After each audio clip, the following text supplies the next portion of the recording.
So let me ask you, what's the Catholic view on who gets into heaven and who doesn't? I feel like I lead a pretty good life, a very religiously based life in which I try to keep not just the 10 commandments, but a solid 603 other commandments as well. And I spend an awful lot of my time promulgating what I would consider to be Judeo-Christian virtues, particularly in Western societies. So what's the Catholic view of me? Am I basically screwed here?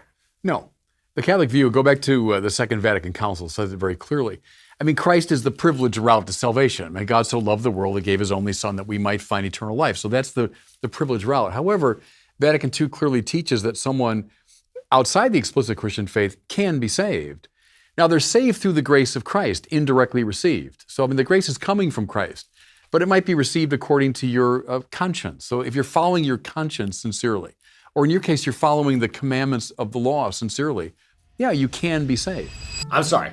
I love you, Bishop Barron. I mean that with all love, grace, sincerity. But this is straight up wrong. In fact, this is misleading and dangerous. Jesus says in John 14:6, "No one goes to the Father but by me." What I think happened is Bishop Barron is referring to invincible ignorance. Like those who have never heard the gospel won't be judged to the same standards as we because it was out of their power. And it's not their fault of never hearing the good news. God is a just God. He understands this. At the same time, Ben is surrounded by Christians. His entire crew follow Christ, and he's had many discussions about his faith. So I don't think you can quite put him into that invincible ignorance category. Also, I think Bishop felt pressured here. During this big interview, you guys are really friendly, and then salvation comes up. And you want to be charitable, ecumenical, but this is a great opportunity to challenge Ben and lay down the truth, which I don't see. And sadly, this clip has been posted dozens of times by Protestants. It's called Tons of Confusion. So look, I love Bishop Barron. He's way smarter than me, but I think this has to be clarified.